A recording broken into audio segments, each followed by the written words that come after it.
kami ngayon sa Cebu. Ngayon mag-check-in muna kami ng baggage namin. Mamaya, pupunta na kami sa boarding gate. Nagkamali ako ng apelido niya. Mali na rin siya. So, nandito na kami sa boarding gate. Problema, yun nga, nagkamali nga ako ng surname. So, nagawan na lang ng paraan na, yun nga, i-change. Pero kasi hindi pa siya nag-change dun sa app. So, let's see kung anong mangyayari today. Kanina pa yan may stress. Nanginginig na. Kuman.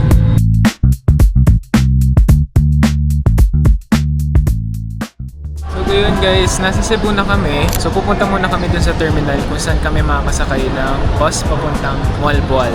Then after that, babiyahin na kami. It's around 2 to 3 hours, I think. So, nandito na kami sa SM City, Cebu. Baka mag-book na lang kami ng Grab papuntang South Bus Terminal. Dito na tayo sa South Bus Terminal. So, bibili na tayo ng ticket papuntang Moalboal. Maandar na po tayo. Mahaba-haba tong biyahe na to and hindi pa kami naglo-launch. By the way, yung nagastos namin dito sa transportation fee namin, Bato via Barili yung sasakyan nyo, 210 pesos each. Ceres bus yung sasakyan nyo. So ngayon nakababa na kami after 4 hours. So for today is mag-check-in na kami and we'll get around kung ano magagawa natin. So ngayon nandito na kami sa room namin. So ito na siya, maliit lang siya. This is Yves Kiosk Lodge, right at the center of Moalboal. Kahit hindi ko na kayo i-tour, kita nyo naman, ito lang yung room. So yun yung aircon, ito yung kama, tapos yun yung CR. 3 araw kami dito. Ano na yun? Tutulugan lang naman. Mag-explore naman kami most of the time. Magbibis na kami, kakain na kami kasi wala pa kaming lunch. So nag-crave kami sa inasal. Ito yung in-order namin. Dahil first night namin, mag-explore kami later around dito sa Moalboal. Kain guys. Init pala niya. Sarap yung pagkakaluto ng breast. Juicy siya and perfect siya with toyo. Solid 396. Lahat na to. I mean, not bad. Busin muna namin guys. Bye-bye. So tapos na kami kumain. Ngayon, nandito kami sa Lady Inn. I'm not sure kung Lady Inn ba. Gusto ko Moalboal yung nakalagay kasi parang doon ka mismo pumunta. Hindi lang naman sa Cebu. Whispers in the air, Jamaican breezes. Meron din sila ditong cafe if ever trip nyo din. Let the bassline roll, let the So yung buong day 2 namin is activity day. Una muna namin gagawin is yung sardines run and sea turtle watching. Inclusive na nga pala yung snorkel pero yung fins nag-rent kami for 150 pesos each. Maraming salamat kay Kuya sa pag-guide and sa napakagandang shots. Let's go!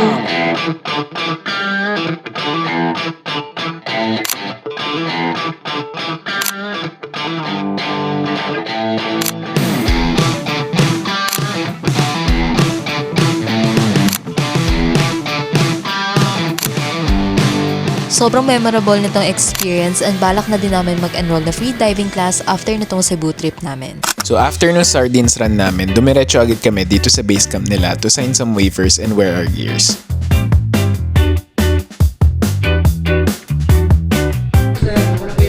Syempre guys, mag-warm up muna kayo para di kayo mag-cramps during the trip. Around 20 minutes din yung biyahe from base camp papunta dun sa start ng canyoneering. May short presentation din para sa mga do's and don'ts tapos dumiretso na agad kami papunta sa zipline. And hindi namin in-expect na magmomotor pala paakyat ng zipline, kaya kinabahan kami. Masikip kasi yung daan tapos 2 pa kami ang angkas ni Kuya.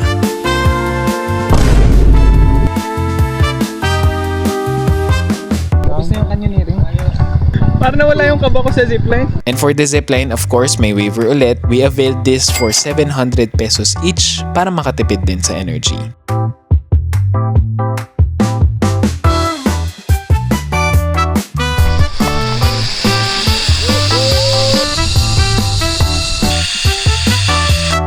After the zipline, may 10-minute trek muna going down sa start ng canyoneering. And tip lang guys, mag-socks kayo para hindi kayo magkaroon ng paltos. Kasi hanggang ngayon, hindi pa din nawawala yun sa amin.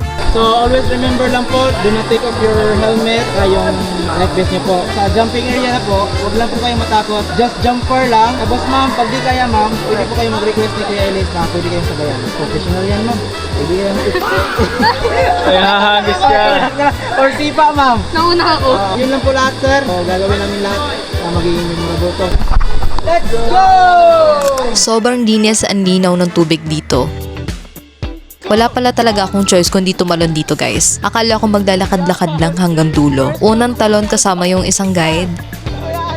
It's a girl! Congratulations! It's a girl! It's a boy! Okay, ready? 1, 2, 3! Ready? 1, 2, 3! Sa pangalawang jump, hindi na ako sumama kasi 5 meters yon. Mukha lang mababa pero for me mataas yon. Then hinila na nga kami ng mga guide namin para mapabilis yung journey. Iniisip ko na lang dito is yung barbecue, kaya napapatahimik na lang ako habang umaapak sa bato. Any last word? Pamilya ka ba sa WWE, sir? Ayun na nga, naaamoy ko na yung usok ng barbecue dito. Hindi ko na lang iniisip yung paltos ko. So, quick break, nagpaihaw lang ng hotdog and isaw. And medyo pricey pala kasi 100 pesos each siya. Pero okay lang. Ready ba? Ready? 1, 2, 3. Next, ma'am. So, hindi pa ako natutunawan. Tumalon na ulit kami. Akala ko matatapos na tong canyoneering. Ang haba pala, guys. Let's go! So, dito puro swimming na papuntang falls. Pero may mga bato-bato pa ding dadaanan. Ito ba yung Rio Grande? Sa may swing naman, super na-enjoy ko siya. So, nakadalawang ulit ako dito. At first, medyo nag-alangan ako bumitaw. But the second time around, nagawa ko naman.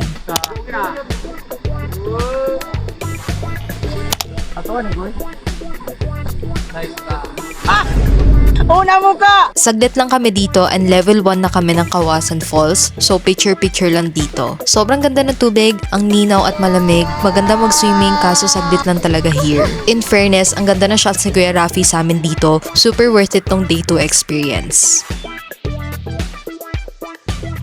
So, tapos na kami sa canyoneering, finally. Tingnan natin kung makakalakad tayo bukas. Ang ganda dito, guys. As in, nakita nyo yan? Ang linaw ng tubig. Parang Gatorade yung color niya. Ang ganda, malinis. Nakakapagod lang, but it's worth it. Worth the experience. Parang ayoko naman na lumabas mamaya. Bago mag-start may paltos na. Kaya start pa lang, umaaray na. Hope na kayo guys dito sa TikTok ko, Rafi Borromeo. So, in-offer ko po yung mga tour na baka gusto nyo mag-sardines activity dyan, saka yung canyoneering. Pag nag-book kayo guys, talagang makakasama nyo ako. At ako na po yung mag-handle ng pictures and videos nyo. Sulit yan! Book now! Sobrang solid ni Kuya. Hindi kami iniwan. Tinulak lang. Ayun guys, sobrang sulit. Mag-book na kayo. And syempre, pumunta na kayo sa kanyang TikTok account. Panigurado later is nasakat na yung katawan ko. Sakat na tuhod ko. After canyoneering.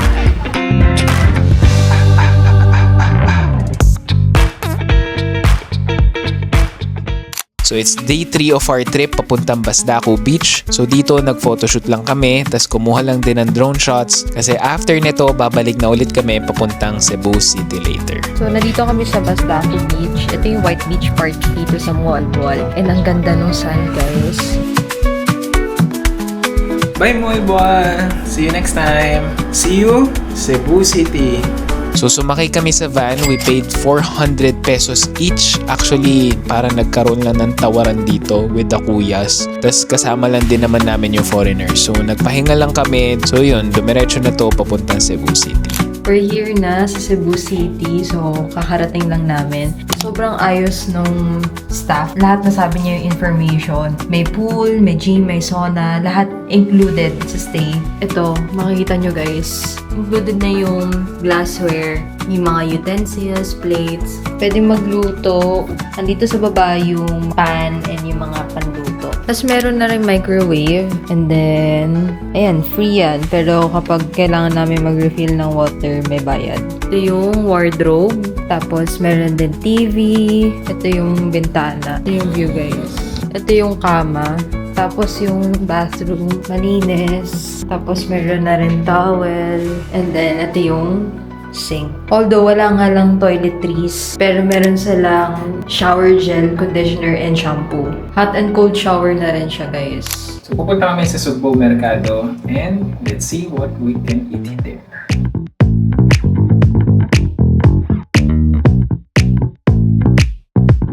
So, di na kami tumuloy sa Sugbo Mercado. Hanap na lang kami ng ibang makakainan tonight.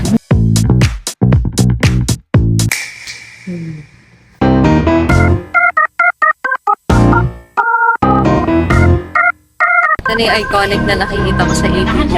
Finally, nandito na tayo para makita yon. Yun na guys.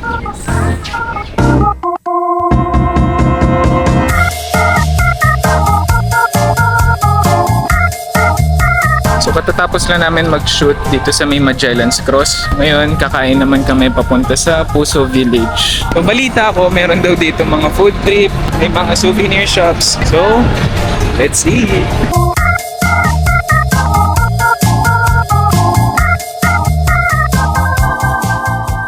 So, ito yung maanghang na lechon.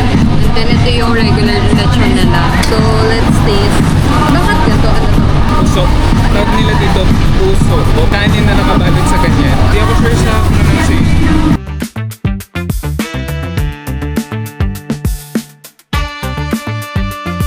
Nagsasharon na siya. Take out secure. Ginagawa mo. Puruan. Kasi video pa eh.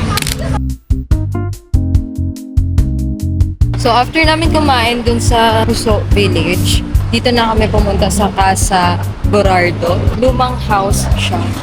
Tara, pasukin natin. 把你的画面总在夜里重播，你沉默的名字我还在反复念着，拼命掩饰却还是心。 Ela desce, ela sobe, no baile é pressão. Mina linda, perigosa, rouba meu coração. Vai quicando, vai jogando.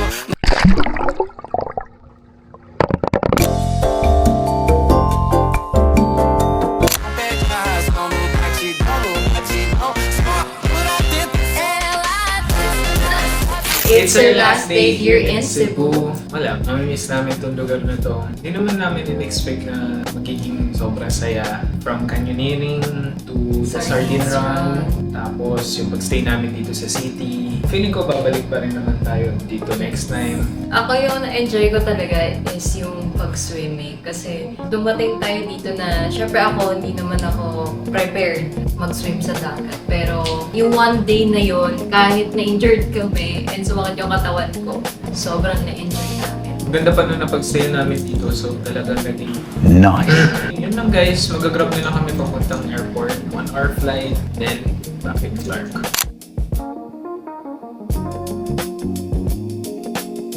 Guys, yung pangalan niya dito is Ray. Ruro na lang doon. Pag ako talaga guys, hindi see you in 1 week. Magbablog tayo sa Batangas nyo na lang kaya ako sa pagsagduin. So nakalagpas na kami ng security and umali pa din ako. Pero nalagyan naman ng note dun sa boarding pass. Ang masasabi ko lang naman is napakabait and helpful ng mga fellow Cebuanos here. Kasi, alam mo yun, nagawa ng paraan. We're back in Clark! So nakauwi na kami and I think this is the end of the whole trip Cebu to Clark. Super nag-enjoy, pagod na rin dahil ang tagal namin naghintay, dami aberya, delay. Pero yun, masaya pa rin naman. Bye!